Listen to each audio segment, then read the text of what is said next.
DAOs beware. Neo-Imperialism is on the rise in crypto land. Wyoming's new legal entities for decentralized unincorporated nonprofit association sets up legal entities that cheapens the idea of creating protocols that work independent of nation-states, Martin Schmidt writes. Sometimes I have to read a text twice before grasping its full implications. This happened to me with a recent blog post by the legal team of Andreessen Horowitz XVI, one of the largest venture capital firms active in crypto. The text introduces the Wyoming DUNA, a newly created legal entity type designed to cater to the needs of decentralized autonomous organizations DAOs. At first sight, everything seems perfectly reasonable with DUNA, short for a decentralized unincorporated nonprofit association. But read again more carefully, as someone who is truly passionate about the principles of decentralization left me with an uncomfortable feeling. Where did this discomfort come from? Before answering that question, let me clarify two things. First, I believe that DUNA are a great legal innovation. The U.S. state of Wyoming is doing a stellar job in creating legislation that supports the crypto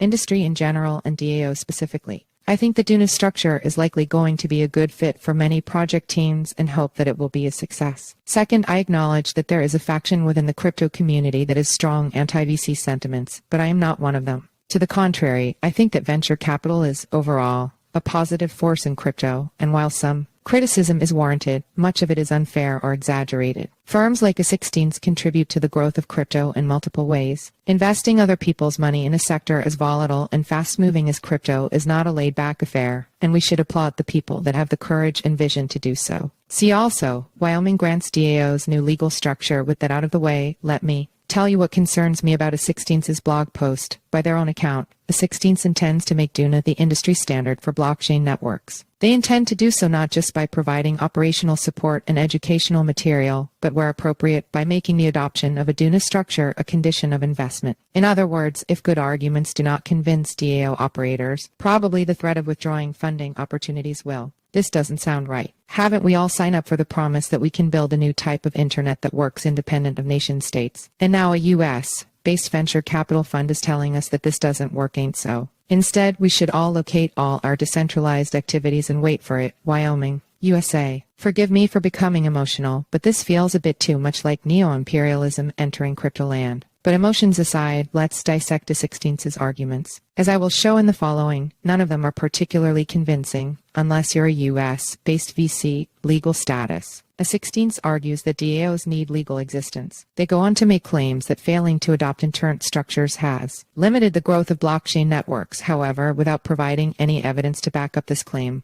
These types of blanket statements are not helpful and likely to be wrong in many circumstances. Without a doubt, there are DAOs or blockchain networks that benefit from adopting a traditional legal entity structure, but definitely not all. Imagine Satoshi had started Bitcoin BTC by setting up a legal entity before releasing the Bitcoin code. Do you think we would be where we are today under this scenario? Certainly not. The choice of legal structure should follow an analysis of what it is that you want to achieve. By prescribing a specific legal entity type before a sound analysis of the requirements of a project, you are putting the cart before the horse. A DUNA may or may not solve project teams' issues, and there are many other alternatives that might be better, depending on the facts and circumstances of the case at hand. Taxes. Maybe the most surprising argument that the authors make is that DUNA are great because they empower the DAO to pay taxes in the U.S. Wait, what? Did they really write that as a PRO argument for DUNA? For someone who has worked in the structuring of international businesses, this sounds bizarre. Typically, great efforts are expanded to minimize tax exposure to the U.S. as much as possible.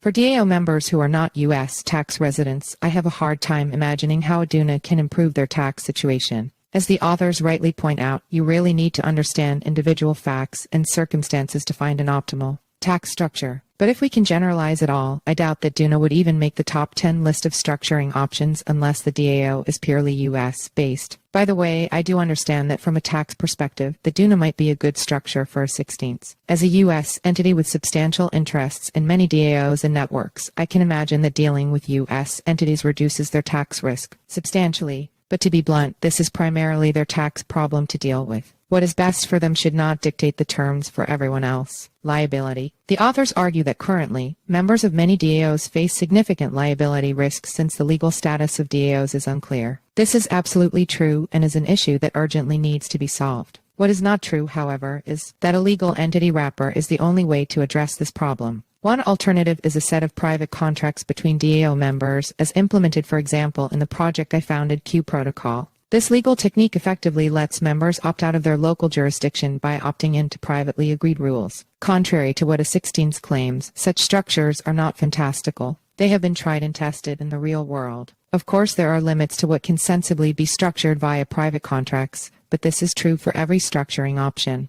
See also, regulators everywhere should follow Wyoming's DAO law. Wrapping a DAO under a single legal entity might be the lazy version of reducing liability risk, but likewise, there are limits, and not all. Liability risks evaporate only because you have a legal entity. At the end of the day, again, there is no substitute for an analysis of each DAO. Other considerations. There are more reasons why the desire to create a de facto standard legal entity structure for DAOs is misguided. First, the crypto landscape and the legal frameworks around it are still evolving. To believe that we have already found one optimal structure is naive. As an industry, we would be much better off if we continue to innovate and keep an open mind about legal structures. DUNA are great, but I would be surprised that they are the ultimate form for DAOs. Converging to one standard too early is a sure way to stifle innovation. Second, jurisdictional diversity is a key element of decentralization. When designing networks that have autonomy as an explicitly stated goal, it is simply unwise to put the fate of those networks into the hands of one specific legislator. Again,